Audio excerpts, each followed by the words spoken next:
Safety is always number one, and it's no different when raising a puppy. Over the next few videos, I'm going to be sharing with you several safety tips you're going to want to keep in mind while raising your new puppy.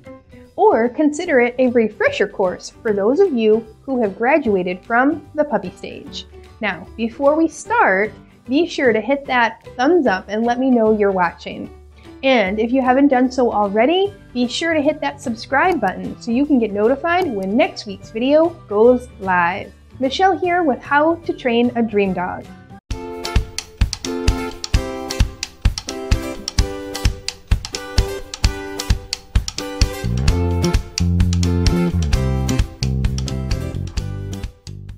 Don't forget to check out my other social networks after you're done watching this video. You can grab the link to those in the description below.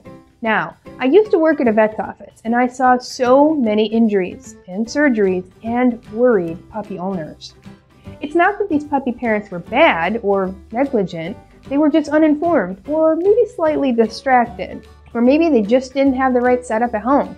Let's make sure that doesn't happen for you. Today, I'm going to be sharing 5 tips to keep your puppy safe. Remember to tune in next week for even more safety tips, as this is a multi-part series. My safety tip list is kind of long. By the end of this video, you're going to be better equipped to raise your dream dog while keeping him or her out of trouble. First up, bedding. We all want our little cuddly pups to have the softest possible bed, right? All right, well, there are also those amazing pet beds at the store, or even the ones you can have monogrammed with Fido's name all over them. What's not to love, right? Well, all of it. Hear me out. As much as you'd love to set up your cozy little nest for your little pup, we do not recommend any bedding in their crate. You see, bedding in the crate can be dangerous. Most puppies under a year love to chew on soft, squishy things. This means they're going to want to chew on the bed that's in the crate. Do you know it can cost several $1,000s to have something surgically removed from your dog if they accidentally ingest it? Beds are soft and squishy and also encourage your pup to go potty in their crate. Keep the bedding out of the crate until your pup is well past the chewing stage. For most pups, that's about a year or older. Now, for more information on crate training a puppy, be sure to watch this video here. Next up, watch the poop. Yes, you heard me right. I want you to check your pup's poop. I know it sounds absolutely ridiculous. This is one reason why I always go out with my dogs when they do their business, even after they've passed the potty training stage. Your pup's poop can tell a lot about how they're feeling and definitely show you if they've entered that chewing stage and have eaten something they shouldn't. Now, one of our students from our online training course, 30 Days to Puppy Perfection, she just recently told me that she discovered half an octopus arm in her dog's poop. Yes, it was a stuffed toy octopus. Don't worry, it wasn't the real thing, but that would have been really bad if it was. All right, she wouldn't have known that he had eaten this little toy, or to check to make sure that he passed everything else had she not seen his poop. She then put these kinds of soft, squishy items and easy to tear apart toys in the supervised only bin of toys. Your pup's poop can also tell a lot about how they're feeling too.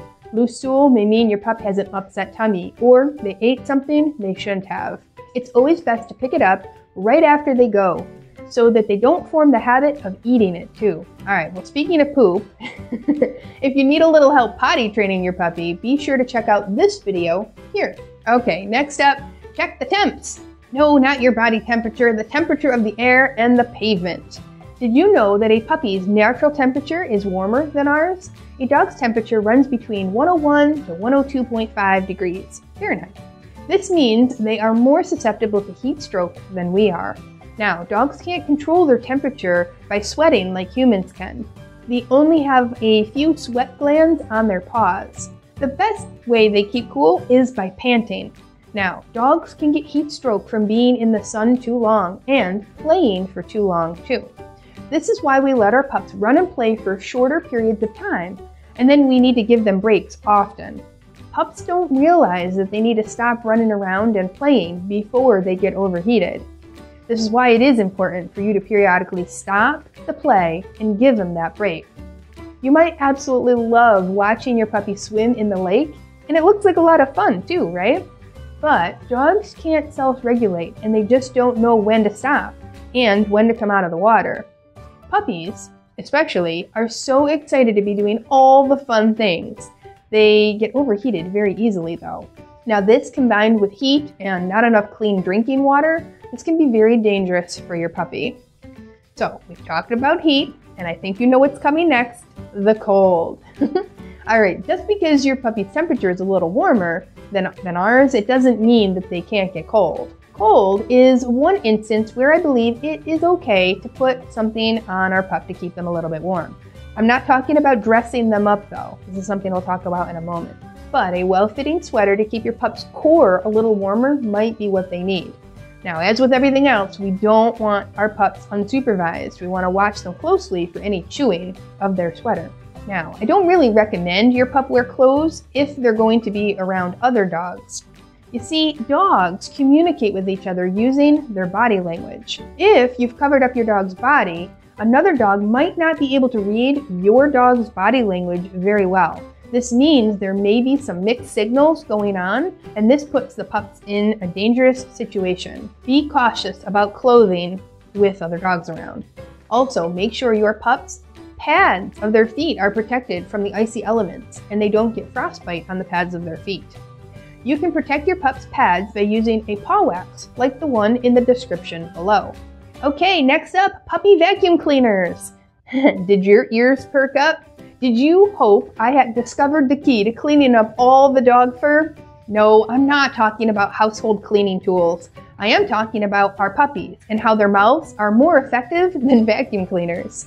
Our pups are low to the ground and they explore everything, even tiny little things we can't see. This means that really bad items like thumbtacks, lost pills, plastic tags from clothing, and everything in between is available to them. This is why we recommend having a puppy-proof, safe area in your home, where you can keep an eye on them, but still do the things you need to do around the house. For this reason, we use a puppy pen in the home. Now, for more information about how to set up your puppy pen, or even your crate, take a peek at this video here. Food. I'm hungry, how about you? Now, everyone always asks me what food they should feed their dog. But what I want to talk to you about is what foods you shouldn't feed your pup.